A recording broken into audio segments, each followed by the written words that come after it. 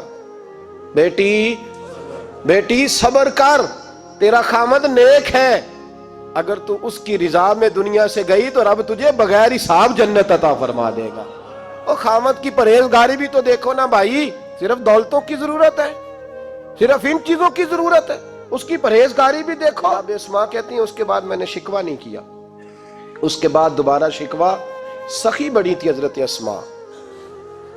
حضرت عبداللہ بن زبیر آپ کے بیٹے تھے. کسی نے ان سے پوچھا کہ آپ کی والدہ کا کیا حال تھا؟ تو فرماتے میں اماں کو مصلی پہ چھوڑ کے گیا، عبادت کر رہی، عبادت گزار بڑی تھی، مصلی پہ چھوڑ کے گیا. فرماتے میں ظہر کے وقت گیا اور عصر کی نماز کے بعد آیا تو میری اماں ابھی بھی مصلی پہ بیٹھی تھی اور رب سے معافیاں مانگ رہی تھی. کہتے بڑی سخی تھی. اور میری خالہ سیدہ عائشہ بھی بڑی سخی تھی. حضرت عبداللہ بن زبیر فرمانے لگے دونوں میں ایک فرق تھا. حضرت عائشہ جب سخاوت کرتی تو کچھ پیسے جمع کر لیتی، ایک ہفتے کے پیسے جمع کر کے جوڑ کے کہتی چلو کسی غریب کا کچھ بن تو جائے. لیکن حضرت اسماء رکھتی نہیں تھی، کہتی تھی روز ہی دینے ہیں، چاہے ایک دینار بخاری میں موجود ہے. جب ان سے پوچھا گیا ایسا کیوں کرتی ہو تو کہتی ہے میں ایک دن نبی پاک کی بارگاہ میں نا کچھ پیسے دینے لگی تو میں نے 2-3 دفعہ گنے، کہا حضور جی کچھ دینار رکھ لیں. تو محبوب فرمانے لگے اسماء اللہ کے رستے میں گن گن کے نہ دے، ورنہ وہ بھی تجھے گن گن کے ہی دے گا. تو اس کے رستے میں بے حساب دے، وہ بھی تجھے بے حساب ہی عطا فرمائے گا. اور بچا بچا کے نہ رکھا کر، دے دیا کر. تو اس کے رستے میں دیتی رہے، رب بھی تجھے دیتا ہی رہے گا. ہم چونکہ گن گن کے دیتے ہیں نا، اس لیے ہم اس فلسفے کو سمجھتے نہیں. گن گن کے دے گے تو گن گن کے ملے گا، بے حساب دو گے تو اللہ بھی بے حساب ہی دے گا. حضرت اسماء کی سخاوت، پرہیزگاری. فرماتی ہیں کہ میں جب مدینہ منورہ ہجرت کر کے سب لوگ چلے گئے تو مسلمانوں کے گھر میں نا بیٹیاں ہی پیدا ہوتی تھیں. تو یہودی عورتوں نے شور کر دیا کہ ہم نے جادو کر دیا، ان کے ہاں بیٹا نہیں ہو سکتا. تو جناب اسماء بنت ابی بکر صدیق رضی اللہ تعالیٰ عنہ فرماتی ہیں سب سے پہلا بیٹا مدینے میں اللہ نے مجھے عطا فرمایا. کہتی ہیں میں نے کہا جاؤ اس کے نانا کو خبر کرو. نانے دادے پیار زیادہ کرتے ہیں، نانیاں دادیاں پیار زیادہ کرتے. تو کہتی ہیں کہ میں نے نا کہا جاؤ نانا کو خبر کرو. تو کہتے ہیں جناب صدیق اکبر دوڑے آئے تو پہلے دن کا بچہ ہی اٹھا کے لے گئے. ابا جی بات تو سنے، میں ٹھہر جا سن لیتے. کہتے ہیں لپیٹا میرے عبداللہ کو لے گئے اور سارے مدینے کی گلیوں میں شور کر او یہودیوں نکلو باہر دیکھو، تم کہتے تھے جادو کر دیا ہے، اللہ نے ہمیں بیٹا عطا فرما دیا ہے، دیکھو اللہ نے بیٹا دیا. کہتی ہے پھر سارا مدینہ گھما کے نا تو مصطفیٰ کے پاس لے گئے. کہا یا رسول اللہ دیکھیں اللہ نے نواسا دیا ہے. کہتی ہیں میرے بیٹے ابھی میں نے دودھ بھی نہیں پلایا تھا. میں نے کہا لے گئے ابا جی اور واپس بھی نہیں لائے. کہتے ہیں حضور کے پاس جب لے کے پہنچے تو نبی پاک نے کھجور منہ میں رکھی، اسے دانتوں کے ساتھ اس طرح چبایا کہ ذرے ذرے میں حضور کا لواب دہن شامل ہو گیا. وہ کھجور حضور کے لواب دہن میں گویا گون دی گئی. فرماتی ہیں اس کو نکال کے تو محبوب نے میرے بیٹے کو گٹی عطا فرمائی، عبداللہ نام رکھا. حضرت اسماء کہتی ہیں جب واپس آئے میں نے کہا ابا جی میں نے تو ابھی اسے دودھ بھی نہیں پلایا تھا. تو کہنے لگے مبارک ہو، اس کے سینے میں جو سب سے پہلی غذا گئی ہے وہ میرے نبی کا لواب دہن گیا ہے.